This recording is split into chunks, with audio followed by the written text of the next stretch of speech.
What is up, everybody? I hope everyone watching this video right now is having a pretty good Tuesday. I know I am. This is a tutorial Tuesday, if you didn't know already, and I'm going to be teaching you guys how to use some dynamics. And this is the final outcome. It looks pretty cool, and you can use a lot with this, with dynamics and stuff in Cinema 4D. It's just, you know, a ball around a couple of rings. Yes, you get the idea. You can do a lot. I'm going to show you the texture on the ball. It's chrome. It looks pretty nice.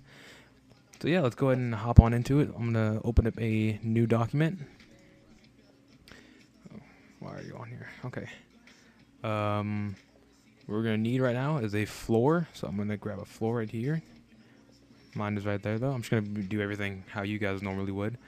I'm going to add a new dynamic. I'm going to go to Simulation, Dynamics, Collider. If you're on R12, I believe that might be the same thing for 11 and 11.5, I think it might be. We're also going to hide this so you don't have to see it and it's not in the way. We're going to grab some splines. We're going to grab a helix, and we're going to immediately change the plane to XZ. Let's go ahead and change the height to 400. Yeah, that's good. And we're going to change the end radius to 100 and the start radius to 100 as well. Let's change the end angle to 1080. That looks about reasonable.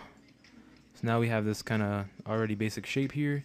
We are going to create a second helix, and this one will be end radius at let's do 120, and same for the start radius, 120. Let's go see how it looks. That looks nice. That's gonna work perfectly. But just to be a little sure, I'm going to raise it up a little bit, make sure it all stays on there when we start this, like so.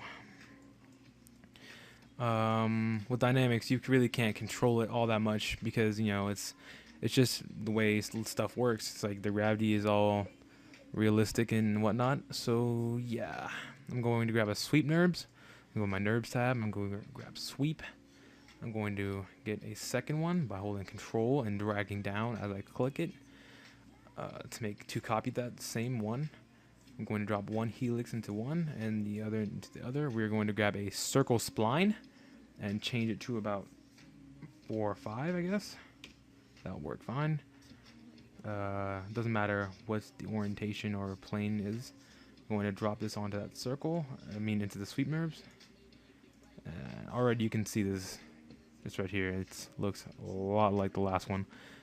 You can also add a third helix, but you need to have it resembling the first one.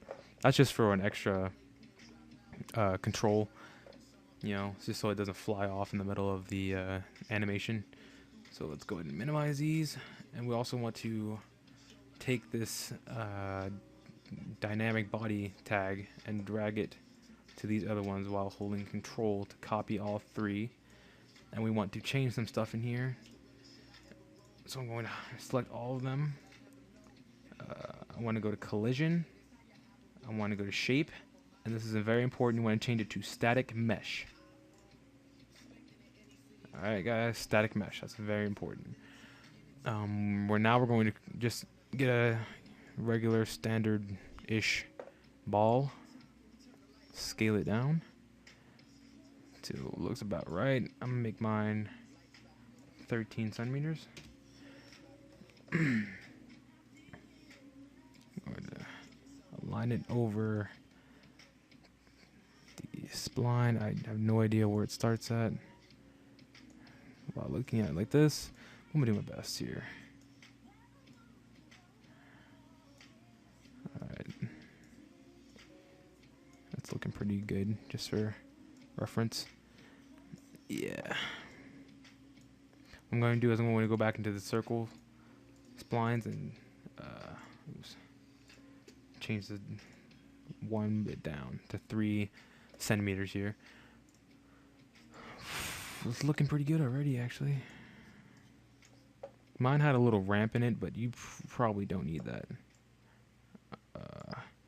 Now finally, I think we're just going to add one last dynamic to this ball here.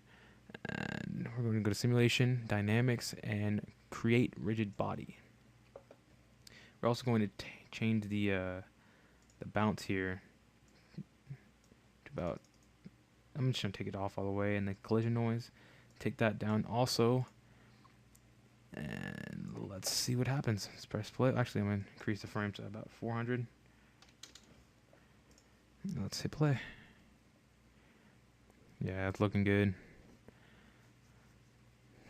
There we go. That's exactly what we're looking for. It's working.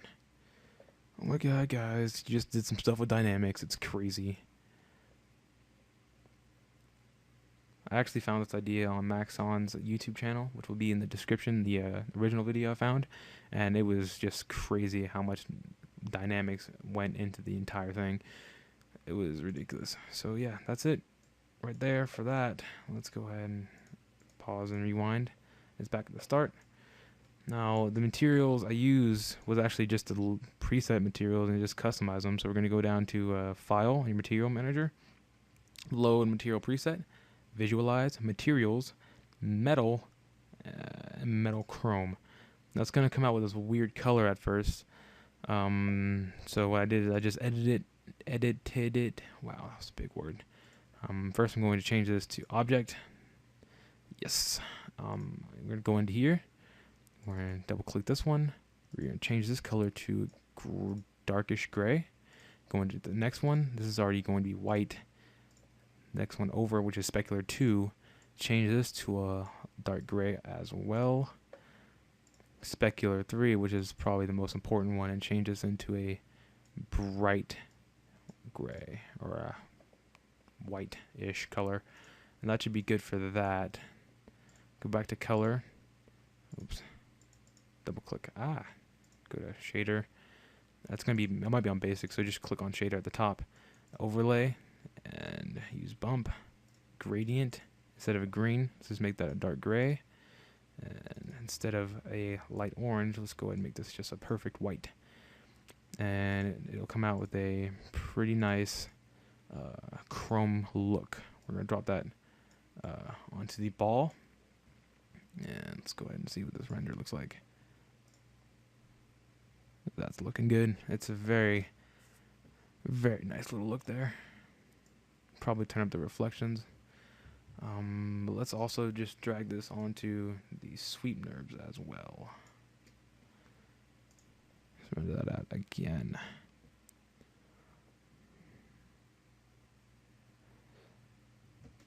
It looks pretty good, guys.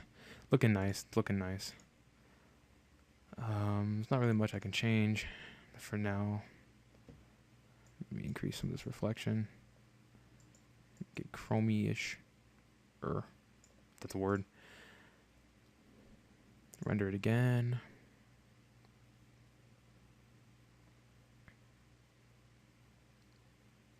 Yeah, it's looking a lot better.